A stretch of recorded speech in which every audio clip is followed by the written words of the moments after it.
Kenapa mesti takut? Kalau memang apa yang kita terima nanti, anggaran yang kita terima, kita laksanakan dan kita terapkan. Ini operator desa. Ini operator desa kerjanya 24 jam.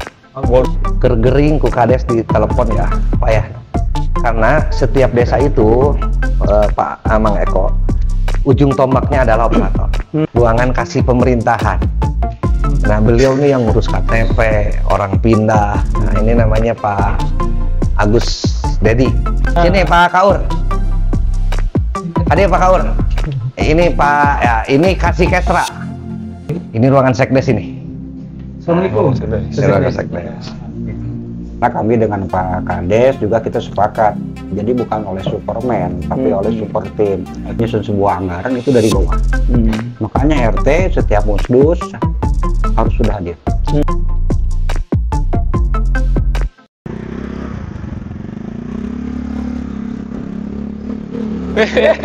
Emang Bang Eko. Keren Bang, ayo super. Original Bang. Keren Bang Eko. Halo. Jauh-jauh di jalan. Iya, Rek. Aduh, teman-teman dia ketemu dengan Bang Eko. Jauh-jauh ya jalan Cagak. Aduh, aing mah ya we. Jadi sudah lama tidak berjumpa, ternyata Bang Eko ada di jalan Cagak kayaknya. Alhamdulillah. Assalamualaikum warga media Jabar Misteri. Ternyata Mang Eko malah ketemu dengan Mang Warlan di sini di Jalan Jaga. Jauh-jauh. Acara apa Mang Warlan? Nggak tahu, saya juga di sini lagi melamun di depan, Pak. Jadi apa lewat sini? Saya juga nggak tahu ini di mana ini. Berarti warga media Jabar Misteri kita gerebek kantor desa Jalan Cagak. Oke, mumpung kita ada di Jalan Cagak. Kita ada di Jalan Cagak. Jauh-jauh kan ini. Karena gini, Mang Warlan, ini kan kepala desa Jalan Cagak ini salah seorang konten kreator. Konten kreator ya. Dia malah sering mengemukakan subscriber kita kalah apa ini media Jabar. Subscriber kita malah. Tapi di TikTok mah sama lah. Ya. 40 ribuan. Kalau di YouTube kita kalah. Kita kalah. Beliau malah membuka program-program pemerintahannya itu di YouTube, di media sosial. Media sosial, kan gitu. terutama TikTok lah banyak. Terutama TikTok. Makanya kita cari tahu kayak gimana sih kantornya ya, ini gimana kantornya nih? Kantor desa. Nih. Yuk. Assalamualaikum. Ada Pak Polisi juga ternyata. Assalamualaikum Pak. Assalamualaikum Pak. Pak izin. Mau ke kepala desa Pak. Enggak. Siap. Iya. Ayo kita masuk ke dalam. Sebentar. Ini. Nih. Ini bukan kepala desanya, ini gambar kepala desanya. Ya. Assalamualaikum. Kemana itu Pak Kades?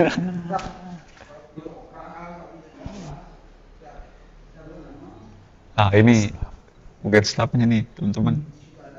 Pak Kadesnya lagi sibuk bener ini. Pelayanan administrasi terpadu desa. Pak Kadesnya kayak ini lagi sibuk dulu di sana. Kayaknya lagi sibuk kepala desanya.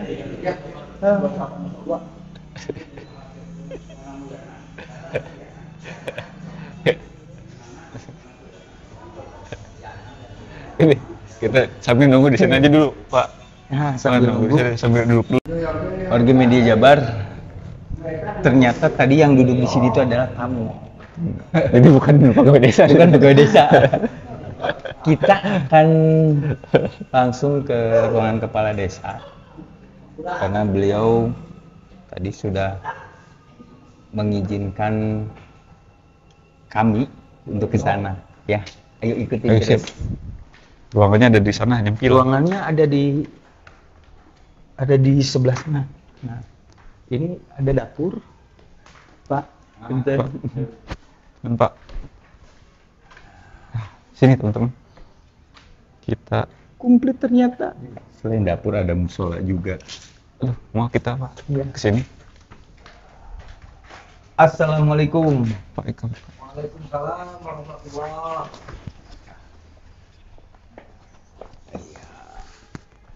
Sehat Mang Eko. Alhamdulillah. Siap. Sehat Mang Warlan. Alhamdulillah. Salik. Ini memang sengaja ke sini. Iya. Alhamdulillah kita sengaja jauh-jauh kita Pak dari Oh iya. Subang kota ke Jalan Cagak ini. Oke. Gimana? Aduh. Kades. Wargi Media Jabar, So. Media Jabar Misteri, kita sekarang sudah berada di ruangan kantor Kepala Desa Jalan Cagak, Bapak Indra Zainal Alim. Zainal Alim. Alim berarti ya Pak. Alhamdulillah. Alim. Bisa alim ilmu. Kalau orang Sunda mah alim tuh embung. Ya. Embung ngalakukan tindakan anu awon, kan gitu. Karena seperti yang kita ketahui, beliau ini salah seorang kepala desa yang mempublish bukan hanya kegiatan ternyata, sampai mata anggarannya pun dipublish di media sosial. Ini salah satu bentuk keterbukaan informasi publik yang diinginkan oleh peraturan perundangan. Kita ngobrol lebih dalam dengan Pak Indra Zainal, seperti apa kondisi pemerintahan di Desa Jalan Cagak ini. Pak, jadi biasanya Pak Indra Zainal kan biasanya mewawancara orang lain, kan gitu, bertanya kepada orang lain, Ke warga. Sekarang sama Media Jabar. Saya ditanya sama dia Jawa. Kita yang ditanya. Kita yang bertanya. Kebetulan tadi kami sekalian lewat. Ingin tahu Pak, seperti apa sih kondisi sosial budaya dulu ya? Sosial budaya masyarakat Desa Jalan Cagak ini, Pak. Terima kasih Mang Eko, Pak Warlan sudah hadir ke sini. Ini suatu kebanggaan bagi saya. Tadinya saya kan janji mau ke Media Jabar, tapi ternyata waktunya memang sering ada kegiatan yang mendadak dan bisa ditinggalkan. Jadi terkait kondisi sosial budaya di Desa Jalan Cagak ini, pertama perlu diketahui warga masyarakat Jalan Cagak ini heterogen. Jadi sudah banyak pendatang di sini dan tidak murni 100% asli warga Desa Jalan Cagak. Jadi banyak orang perantau sudah di sini itu. Dan untuk sekarang ini dari awal kepemimpinan saya di desa ini Sejak tahun berapa, Pak? dari sejak tahun 2019. Oke. Saya tidak terlalu banyak proyeksi ke depan terkait bagaimana cara membangun Desa Jalan Cagak untuk menjadi desa wisata atau apa. Tapi saya lebih terfokus kepada pelayanan terhadap warga masyarakat. Oke. Saya hanya ingin warga masyarakat Desa Jalan Cagak merasa mempunyai seorang bapak di sana. Makanya saya lebih banyak ke pelayanan. Tapi mungkin tahun 2026 ini saya sudah punya rencana Desa Jalan Cagak untuk menjadi desa wisata, karena kami punya tempat wisata, atau dalam bahasa pariwisata itu Ada destinasi. ada destinasi dan DTW ya, yang bisa menjadi wisata. Itu Mang Eko. Berapa titik, Pak? Ada 2 titik sebenarnya, tapi yang satu Citejaherang itu milik pemerintahan kabupaten tanahnya, dan yang satu Cilelei, air mata Cilelei itu milik desa tanahnya, dan itu sudah disertifikatkan sekarang menjadi tanah milik desa. Pak, luasan wilayah. Luas wilayah Desa Jalan Cagak itu sekitar 143 hektar gitulah kalau nggak salah. Pokoknya luasan itu karena kita banyaknya tanah PTPN. Perkebunan. Perkebunan. Jadi Dulu perkebunan teh. dulu perkebunan teh. Nah, sekarang menjadi sebagian itu di wilayah Desa Jalan Cagak ada yang sawit. Itu aja. Nah, dan memang Jalan Cagak ini salah satunya, Desa Jalan Cagak ini menjadi daerah, ada satu wilayah itu adanya di RW 05 itu untuk wilayah pabrik crusher dan hot mix. Itu di RDTR-nya memang daerah itu hanya itu saja.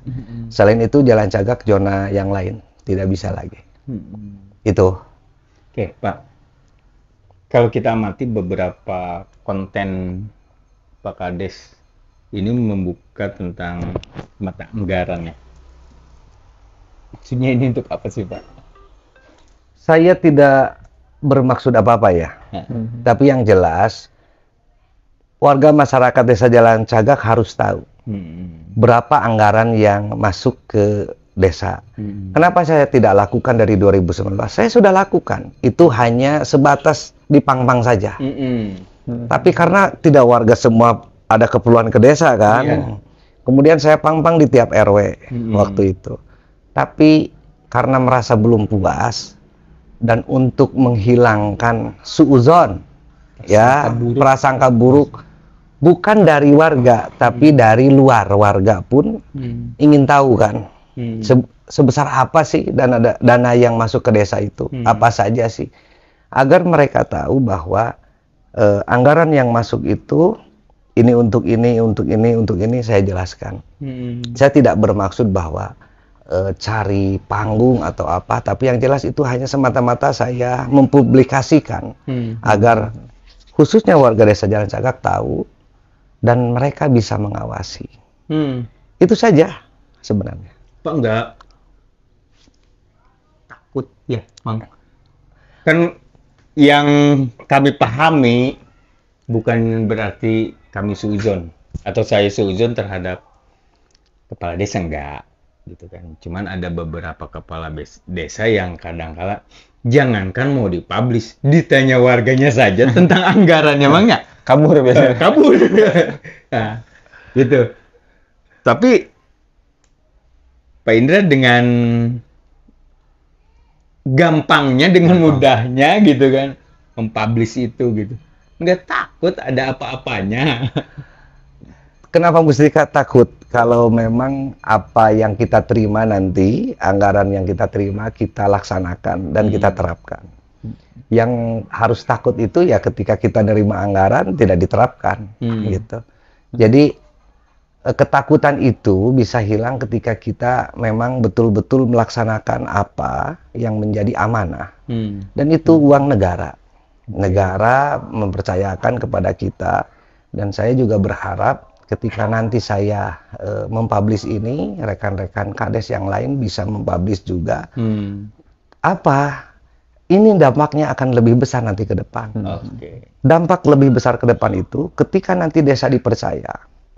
Anggaran yang masuk ke desa itu tidak akan diatur. Jadi sekarang kan anggaran masuk tapi diatur. Ini untuk sekian persen, ini untuk ini sekian persen. Itu mungkin karena agak ketidakpercayaan sedikit dari pihak pemerintahan pusat kepada pemerintahan desa. Jadi ekornya apa? Kepalanya dilepas, ekornya dipegang. Jadi tidak nih uang gitu, sekian miliar. Gimana pemerintah desa tidak? Kita diatur. Ini untuk ini, sekian ini persen ini untuk itu. Nah, mungkin ketika para kepala desa bisa terbuka ya kepada warga masyarakatnya khususnya, kemudian umumnya kan masyarakat luas pun akan tahu, akan melek, oh ternyata besar ya anggaran yang masuk ke desa itu, dipakai apa aja. Itu aja saya, Pak. Wargi Media Jabar Misteri Sudah sangat terbuka berarti ya, Kades ini. Kades Jalan Cagak ini sudah tentunya sangat terbuka. Dan ini merupakan hal yang positif untuk pemerintahan ke depannya. Wargi Media Jabar Misteri, tadi kan Pak Kepala Desa mengatakan bahwa program dari tahun 2019 ini adalah yang beliau jadikan unggulan adalah pelayanan terhadap masyarakat. Kita akan tahu seperti apa pelayanan masyarakat setelah pesan-pesan berikut. Meko kita melihat situasi dan kondisi di dalam kantor Desa Jalan Cagak. Ini dijelasin Pak, ini apa ruangan Ini dapur, ini dapur ini dapur kita ini. sering Pantry masak, ya? pantry sering masak. Jadi untuk makan siang aparatur desa itu di sini. Oh, di sini ada ini ya, berarti Ada meja ya, makan ini di ada sini. meja makan, Oke, siap. kopi juga kita sediakan. Nah, ini ruangan pelayanan. Oh, Di sini KAUR umum, ya kita simpan KAUR umum di sini. Ini yang PKL, Sineng dari UIN. Oh, Mana? Dea. Tadi ada 2 di sini. Nah, ini itu. operator desa. Oh. Ini operator desa kerjanya 24 jam. Waduh, Ini biasa yang ya. mengecek warga kami masuk DPKS atau tidak. Oh. Kemudian warga kami yang SKM harus yang membutuhkan surat keterangan miskin. Nah, ini beliau ini kerjanya 24 jam, tidak pernah henti. Kergering ku kades di telepon ya, Pak ya. Karena setiap desa itu Pak Amang Eko, ujung tombaknya adalah operator. Sebenarnya yang mendapat bantuan dan tidak mendapat bantuan itu pengajuan dari operator desa. Kalau saya bisa dicek, semuanya sudah kita ajukan. Ya ke Kementerian Sosial, itu terserah nanti Kementerian Sosial yang melakukan evaluasi. Itu ya. Oke, Teh, siap. boleh tanya Teh? Boleh. Duduk. Data apa namanya? DTKS. DTKS-nya. Ada berapa ribu? 7.000 lebih. Dideketin ya, biar kedengaran. 7.000 lebih. 7.000 lebih. Ya. Itu yang sudah diajukan. Ya, yang sudah masuk DTKS. Yang kalau yang penerima bantuannya berapa? Macam-macam sih, ada yang BPNT, BPNT, ya, PBI, Heeh. terus ada yang PKH, Heeh. sesuai ininya masing-masing. Yang KIP juga ada ya? Kalau yang KIP kita cuma madanin aja, Pak. Oh gitu. Ya, kalau KIP KIP dengan dari KIS. sekolah, ya. Iya. Oke. Oke, siap. Lanjut lagi. Terima operator Operator ya. Oke, siap, lanjut lagi berarti. Makasih, Teh, ya. Makasih, Teh. Lanjut lagi ke Operator. mana lagi? Nah, Kita ini tadi kan di sini Pak. ada Ada ini tadi. meja KAUR perencanaan. Ini semuanya yang merencanakan pembangunan di Desa Jalan Cagak, termasuk janji politik saya. Beliau yang sering mengingatkan, Pak, ini titik ini yang belum, ini yang belum. Oke. Nah, jadi semua bekerja. Siap. Nah, jadi untuk yang kades bukan kemauan saya dalam hal pembangunan. Hasil musdus itu kemudian dibawa ke musdes. Nah, nanti yang mengklarifikasi itu KAUR pembangunan, KAUR perencanaan. Jadi beliau mana yang yang namanya itu yang lebih urgent, prioritas, mana yang tidak prioritas. Gitu. Jadi hasil musrenbang itu Bukan musrenbang, musdus. ya musyawarah dusun masuk ke Ke musrenbang musdes. desa. Musrenbang des. Nah, di musrenbang des ini kemudian diolah mana yang menjadi prioritas, mana yang tidak. Nah, disitulah mungkin tolak ukur dari kenapa saya berani terbuka. Karena setiap anggaran yang turun itu bukan saya yang menentukan. Jadi lain kahayang kades. Hasil dari musyawarah dusun. Nah, ini ruangan kasih pemerintahan. Nah, beliau nih yang ngurus KTP, orang pindah. Nah, ini namanya Pak Agus Dedi. Assalamualaikum Mbak. Ini sampai dengan rambutnya habis itu karena ngurus warganya 10.000. Gitu ya. Pak, kalau boleh tanya Pak ya, Boleh. yang menjadi keluhan di masyarakat terkait dengan KTP ini Pak? Jadi kalau keluhannya gini, yang susah itu yang mau bikin KTP. Ya, jadi biasanya belangkonya suka lambat. Nah, itu. Suka nggak ada ya, Pak? Ya, suka nggak ada. Kadang-kadang kalau masyarakat yang dibutuhkan yang urgent sama sekali itu, belangko itu minim.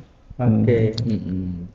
Itu paling. Jadi pihak desa mah jadi tersalahkan gitu biasa ada belangko. Ya, kendalanya itu dari belangko kalau KTP. Masyarakat mah nggak pernah ngerti desa.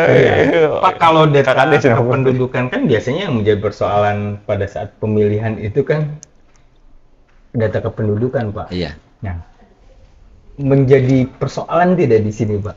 kadang-kadang. Nah, kadang-kadang ada permasalahannya gini kan, biasanya warga itu untuk dibikinkan KTP atau KK, terus dia itu belum mengerti. Apalagi sekarang ada KK yang namanya KK yang sudah barcode. Nah itu kadang-kadang, jadi masyarakat itu nggak tahu apa yang kegunaannya itu. Nah nanti kalau pas dia sakit atau apa, KK-nya nggak update. Nah di situ kita yang banting tulangnya yang susah. Jadi Datanya nggak update, sementara sangat urgent sekali gitu. Oke. Makasih, Pak. Iya. Makasih, Pak ya. Pak, makasih Pak. Ya. Lanjut lagi, kemana lagi kita? Pak Des, kemana lagi? Kalau ini ruangan KUR keuangan. Bendahara atau KUR keuangan sekarang. Oke. Karena kebetulan KUR keuangannya lagi oh ini ada KUR keuangan. Sini Pak KUR. Hadir Pak KUR. Ini Pak ya, ini kasih Kesra. Ini kasih Kesra, kasih kesejahteraan sosial. Oh ini Pak Kur, ini Pak Kur ke sini. Nah, Pak Kur. ini kasih, nah ini KUR keuangan. Calik gitu Pak KUR. Mang Ekorek nanya-nanya. Ya, gitu. Payahnya Pak Kur ditanya-tanya ke Pak Eko. Kesra. Kasih Kesra. KUR keuangan. Kang, kalau berkaitan dengan keuangan di Desa Jalan Cagak ini kan Pak Kepala Desa kan sudah mempublish nih setiap mata anggaran segala macam. Pernah ngalamin gejolak deh nanti bahasa Indonesia Selisih maksudnya gimana? Nah, kan gini, pastinya kan Salah hitung ya, atau pernah salah hitung atau kan pasti ada perubahan. Misalkan gini, di perencanaan harganya 1.000 sementara pas direalisasi menjadi 1.200 atau 1.100. Kan ini ada selisih nih gitu. Nah, itu pernah ngalamin nggak? Pernah. Dan kita langsung berkoordinasi sama kecamatan sama penamping desa. Oke. Ini bagaimana cara menyelesaikannya. Oke. Gitu. Oke. Dan itu menjadi salah satu solusi yang dilakukan ya? Iya. Ada solusi yang lain nggak? Itu. terlalu berat ini Pak Eko pertanyaannya. Yang ringan-ringan aja Pak Eko nanyanya tuh. Yang ringan-ringan aja. Berarti gimana dengan ada masyarakat yang lain di itu sini? ya, maksudnya beneran aya gejolak Selisih deui. pembelian barang. Ya, itu boleh. Gitu. Nah, terus berkaitan memang dengan keuangan Iya. saja kan yang ada uang masuk dan uang keluar saja kan seperti itu ya. Tanyanya Tanyanya begini, berapa yang gaji megang- kades? Yang megang uang kades atau gitu aja. Langsung Maksudnya mereka beladinya. langsung aja. Maksudnya begitu. Nah, ada yang megang uang langsung ke kepala desa kan biasanya mah ini mah kepala desa yang di negara sebelah gitu kan. Kades KB biasanya. Gitu. Jadi kalau Lo Bapak gawe tak arapal ambil gitu. dari bank itu ya sama KUR keuangannya sih langsung diambil sama kepala desa. Nah, kepala desa yang ngatur gitu. Di sini gimana? Sama bendahara. Kepala desa nggak pernah ikut ngambil uang. Oh gitu. Berarti. Oke. Jadi segala sesuatunya nanti langsung dengan bendahara. Iya, sama bendahara. Dengan akun berarti. Luar biasa. Berarti aman ngopi aja.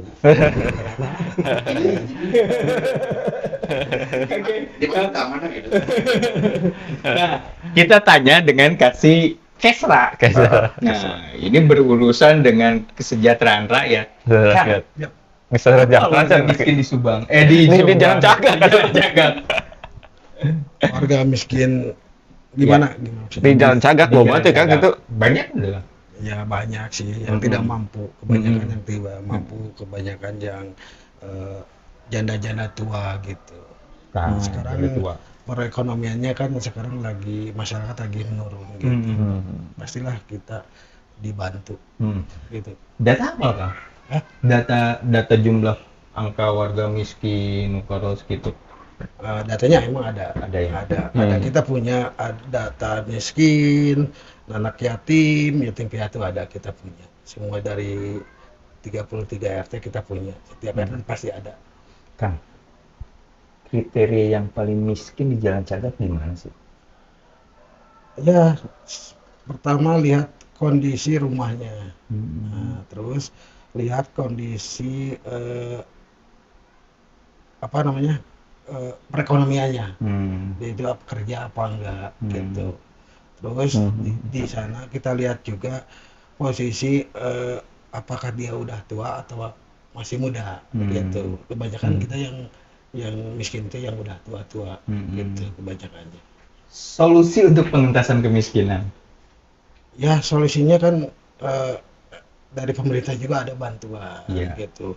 Maupun dari pihak swasta ada juga. Kita kasih aja langsung bantuannya gitu. Itu mah untuk warga miskinnya yang usianya sudah tidak produktif kan?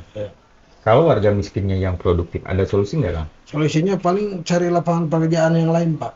Oke. Nah kita mungkin kalau ada perusahaan yang lagi berdiri kita cobalah berkomunikasi untuk memasukkan warganya yang ikut kerja aja gitu. Oke. Nah, gitu siapa itu berarti. Thank you lah. Pak Kades, kalau jumlah perusahaan yang ada di Jalan Cagak sendiri ada berapa? Sambil jangan aja berarti, jangan jawab. Perusahaan di Desa Jalan Cagak itu yang perusahaan berat ya masuknya seperti apa? Seperti AMP ya, Aspal Mixing Plant, kemudian Klaser. Itu ada 8. Oke. Ini ruangan sekdes ini.